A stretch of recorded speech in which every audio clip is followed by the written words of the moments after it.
தரும் நாராயணீயம் அருள் வழங்குமே, தினம் நம்மை காக்குமே. கோபாலாதிரகர்த்தமே விகரசே விப்ராத்வரே லஜ்ஜசே ப்ரூஷே கோகுலகுங்கிருதைகி சுதிசதைர்மௌனம் விதத்சே விதம் தாஸ்யம் கோகுல பும்சலேஷு குருஷே ஸ்வாம் யம்னதத்மசோ ஞாதம் கிருஷ்ணதவங்கிரி பங்கஜயுகம் பிரேம்னாச்சலம் மஞ்சுளம். நலம் தரும் நாராயணியத்தில் நாராயண பட்டத்திரி குருவாயூரப்பனுடைய திருவடிவாரத்தில் பாகவதத்தினுடைய சாரமாகவும் தன்னுடைய தீராத வியாதி தீருவதற்காக வாதரோகம் என்ற ஒரு வியாதியை தன்னுடைய குருவான அச்சுதபிஷோரிடத்திலிருந்து தான் ஒரு தட்சணையாக கொடுத்து குருவனுடைய ரோகத்தை தான் வாங்கிண்டு குருவாயூருக்கு வந்து பாகவதத்தினுடைய வைபவங்களை எல்லாம் சுருக்கி நாராயணியமாக பகவானிடத்தில் விஞ்ஞாபனம் பண்ணிட்டு இருக்கார்ன்றது நமக்கு தெரியும்.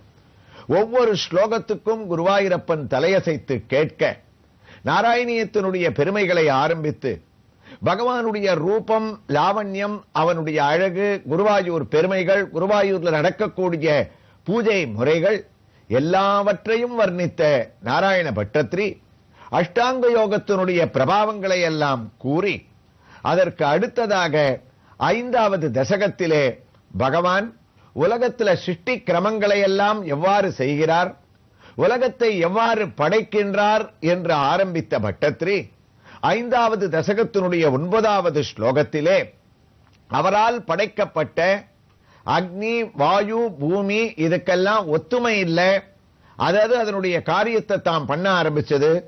அப்போ எல்லாத்துக்கும் சர்வநயந்தாவாக இருக்கக்கூடிய சர்வேஸ்வரனான மகாவிஷ்ணு இந்த 5 பூதங்களையும் அடக்கி தன்னிடத்துல சரணாகதி பண்ண வச்சு அதை எல்லாத்தையும் ஒருமைப்படுத்தி 5 பூதங்களுடைய இயக்கம் ஒருங்காக இருந்தால்தான் தன்னால் சிருஷ்டிக்கப்பட உள்ள பூமி ஜீவராசிகள் மனிதர்கள் வரை அனைவரும் ஒழுங்காக இயங்க முடியும்ன்ற ஒரு தீர்மானத்தில் தன்னுடைய கட்டுக்கோப்புக்குள்ள கொண்டு வந்தார்னு 9வது ஸ்லோகத்தில் வர்ணிச்ச நாராயண பட்டத்திரி அடுத்ததாக பகவான் செய்யக்கூடிய நிலை என்ன என்பதை அவருடைய சிருஷ்டி கிரமத்தில் 5வது தசகத்தினுடைய கடைசி ஸ்லோகம் 10வது ஸ்லோகத்தில் இவர் தொடர ஆரம்பிக்கிறார். அவ்வாறு அவர் தொடர ஆரம்பிப்பதற்கும் குருவாயூரப்பன் தலையசைப்பதற்கும் தயாராவதற்குள் நம்முடைய நலம் தரும் நாராயணியத்தில் ஏதாவது ஒரு திருக்கோயில்ல ஸ்ரீகிருஷ்ணனுடைய அந்த ஆலயத்தில் அமைஞ்சிருக்கக்கூடிய சன்னதிகள் சுவாமியினுடைய தரிசனத்தோடு நாம் கேட்டுக்கொண்டிருப்பது உங்களுக்கு கவனத்தில் இருக்கும். அந்த வகையில இன்றைய தினம் நாம் நலம் தரும் நாராயணியத்தில் தரிசனம் செய்ய இருக்கக்கூடிய ஒரு திருக்கோயில் சென்னையில் அமைந்துள்ளது.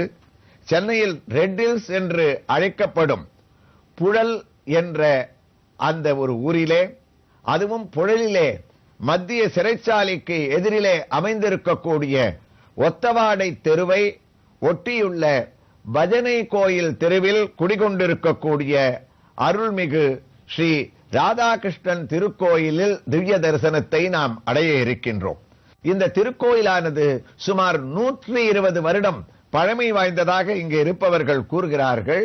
முதலிலே ஒரு பஜனை மடமாக இது ஆரம்பிக்கப்பட்டு பின்னால் இது திருக்கோயிலாக கட்டப்பட்டு கும்பாபிஷேகமானது நடைபெற்றதாம். இதோ இந்த கோயிலுக்கு வெளியிலே நாம் வந்துவிட்டோம். உள்ளே நுழையும் போது அழகான கோபுரங்கள் இல்லாவிட்டாலும் அழகிய ஒரு சுதையை நாம் காண்கின்றோம்.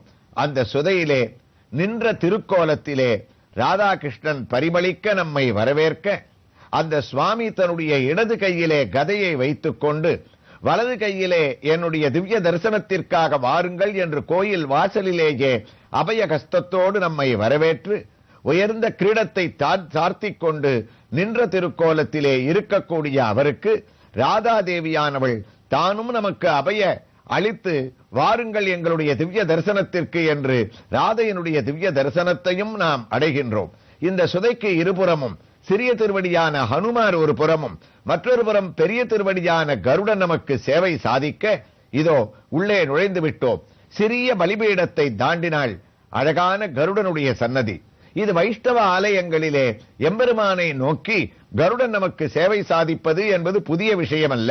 இருந்தாலும் இந்த திருக்கோயில்களிலே அழகாக கருடனானவன் பெரிய திருவடியாக தன்னுடைய இறக்கைகளை பறக்க விரித்துக் கொண்டு கைகூப்பிய வண்ணத்தோடு நின்ற திருக்கோலத்திலே இருக்கக்கூடிய பெரிய திருவடியை நாம் தரிசனம் செய்து சற்றே ஆலயத்தை வலம் வர ஆரம்பித்தோமே. ஆனால் ஆகா, இங்கு அழகான ஒரு பக்த ஆஞ்சநேயர் தனி சன்னதியாக இங்கு சேவை சாதித்துக் கொண்டிருக்கின்றார். பாஷ்பவாரி பரிபூர்ண லோச்சனம் மாருதிம் நமதராட்சசாந்தகம் என்று ராமனை தவிர எனக்கு வேறு ஒன்றும் உலகத்தில் இல்லை என்று ராம பக்தனாக இதோ மூலவருடைய திவ்ய தரிசனம். அனுமனும் நின்ற திருக்கோலத்திலே 2 கைகளையும் தான் கூப்பிக் கொண்டு உயர்ந்த மாலைகளை சார்த்திக் கொண்டிருக்கின்றார். இதோ அழகான சிறிய திருவடியினுடைய திருவடி தரிசனத்தையும் நாம் அடைந்து அவரை வணங்கி திரும்பினோமே. ஆனால் அவருக்கு முன்னால் இதே போன்று பக்த ஆஞ்சநேயனுடைய உற்சவமூர்த்தியினுடைய திவ்ய தரிசனத்தையும் நாம் அடைகின்றோம். அவரும் மூலவரை போன்றே கையை கூப்பிக் கொண்டு கதையை கையிலே வைத்துக் கொண்டு உயர்ந்த திருமன்காப்பைத்தான் தரித்துக் கொண்டு திறந்த நேத்திரத்தோடு எத்திர ரகுநாத கீர்த்தனம் பாஷ்பவாரி பரிபூர்ண லோச்சனம் என்று தன்னுடைய ஆனந்த பெருக்கு ஏற்படுத்த ராமாயணத்தை கேட்கக்கூடிய திறந்த கண்களுடன் இருக்கக்கூடிய ஆஞ்சநேய சுவாமி தான் உயர்ந்த மாலைகளை சார்த்திக் கொண்டு இங்கு இந்த விசேஷமான ஆஞ்சநேயருக்கு பிரதிமாதம் மூல நட்சத்திரத்திலே உள் மாடவீதி புறப்பாடானது வரப்பிரசாதியாக விசேஷமாக நடைபெறுவதாக இங்கே இருப்பவர்கள் கூறுகிறார்கள்.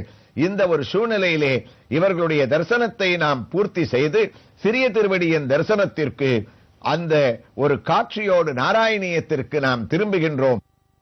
இதோ குருவாயூரிலே நாராயண பட்டத்திரி 5வது தசகத்தினுடைய 10வது ஸ்லோகத்தை தன்னுடைய வியாதியிலேயும் தான் உற்சாகமாக தொடங்குவதற்கு ஆரம்பித்து விட்டார்.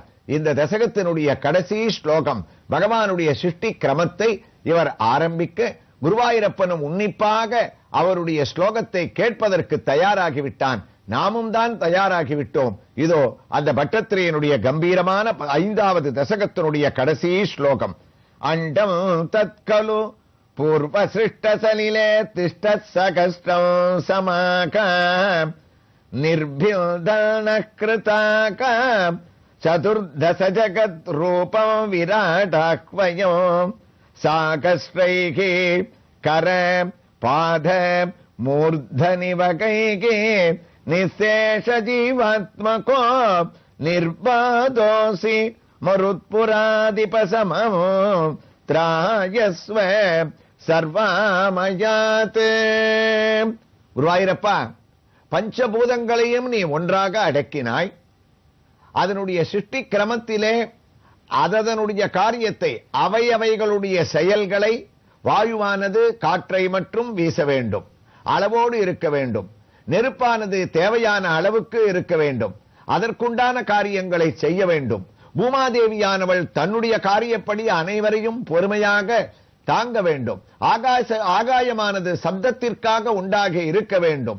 நீரானது கட்டுப்பட வேண்டிய இடத்திலே கட்டுப்பட்டு இருக்க வேண்டும். பெருகி ஓட வேண்டிய இடத்திலே பயிர் பச்சைகளுக்காக அது ஓட வேண்டும் என்று அவைகளை அடக்கி சர்வ நியந்தாவாக அவைகளுக்குண்டான காரிய கிரமங்களை பூமியான இந்த அண்டத்திலே நீ நியமனம் செய்துவிட்டு அவரவர்களுக்கு உண்டான வேலைகளை மட்டும் அவர்கள் செய்ய வேண்டும். மற்றவர்களுடைய வேலையிலே தலையிடவும் கூடாது. தானும் தான் செய்ய வேண்டிய வேலைகளை அதிகமாக காற்று வீசுதலோ அதிகமாக அக்னியை பரப்ப செய்வதோ இதெல்லாம் கூடாது என்ற ஒரு காரிய கிரமத்தை நீ அழகாக உண்டாக்கினாய். அவைகளும் அடங்கி தாங்கள் உனக்கு கட்டுப்பட்டு செய்வதாக ஒப்புக்கொண்டு உன்னுடைய சிருஷ்டி கிரமத்திலே இன்னும் நீ பூமியை படைக்கவில்லையே, அப்போதுதானே நாங்கள் இயங்க முடியும்.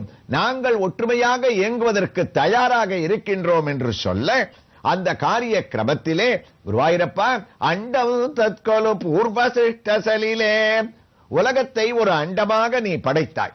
அந்த அண்டம் என்பது மூடிய தாமரை எவ்வாறு இருக்கும், அந்த மூடிய தாமரை போல பிரம்மாண்டமான உலகத்தை நீ முதலிலே படைத்து விட்டாய். அவ்வாறு நீ படைத்த அந்த அண்டமானது உன்னால் படைக்கப்பட்ட தண்ணீரிலே முழுகி தண்ணீருக்கு மேலும் கீழும் 1000 ஆண்டுகள் அந்த அண்டமானது எந்தவிதமான சலனமும் இல்லாமல் இருந்தது. அதைத்தான் இவர் முதல் வரியிலே குறிப்பிடுகின்றார். அண்டம் தற்கொலு பூர்வசிஷ்டசலிலே திஷ்ட சகஸ்டம் சமாகா. சகஸ்டம் சமாகா என்றால் 1000 ஆண்டுகள். அந்த நீரிலேயே அந்த அண்டமானது, பிரம்மாண்டமான உலகமானது எந்தவிதமான அசைவும் இல்லாமல் அது தானாகவே இருந்ததாம். 1000 ஆண்டுகள் கடந்த பின் பகவான் உலகத்தை சிருஷ்டிக்க ஆரம்பித்தார். அவ்வாறு சிருஷ்டிக்கும் போது அண்டமானது விரிய ஆரம்பித்தது. அதாவது மொக்காக இருந்த தாமரை தான் காலையிலே மலர்ந்தால் அதனுடைய இதழ்கள் எவ்வாறு பகுதிகளாக விரிந்து அந்த தாமரை மலரை மலரச் செய்யுமோ அதே போன்று கீழே பூமியானதை நீ நடுவிலே வைத்து உன்னுடைய படைக்கப்பட்ட அண்டத்திலே பூமிக்கு கீழே 7 உலகங்கள், பூமிக்கு மேலே 7 உலகங்கள் என்று ஒவ்வொரு உலகமாக குருவாயிரப்பா நீ சிருஷ்டித்த அழகிருக்கின்றதே. நிர்பிந்தன கிருதா சதுர்தச ஜகத்ரூபம் விராடக்வயம்.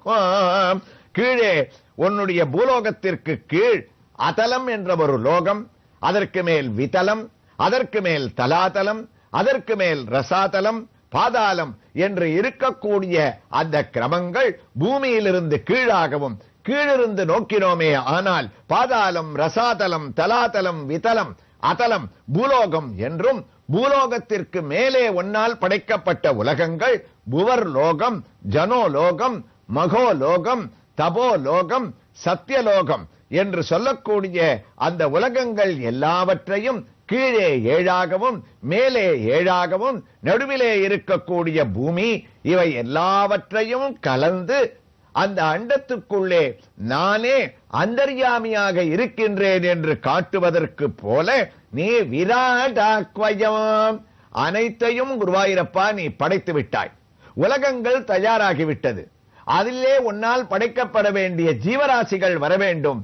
அந்த சந்தர்ப்பத்திலே குருவாயிரப்பா நீ அழகான ஒரு காரியத்தை செய்தாய். இந்த அண்டமானது உன்னிலிருந்து அடங்கி யோக நித்திரையிலிருந்து வெளியே கிளம்பி வந்தது. அந்த சந்தர்ப்பத்திலே உன்னால் படைக்கப்பட்ட அந்த உலகம் முழுவதிலும் நீ விராட் ரூபத்தை எடுத்துக்கொண்டு விஸ்வரூபமாக அண்டம் முழுவதும் வியாபித்து நாம் பார்க்க வேண்டும் என்ற ஒரு ஆசையானது உண்டாயிற்று.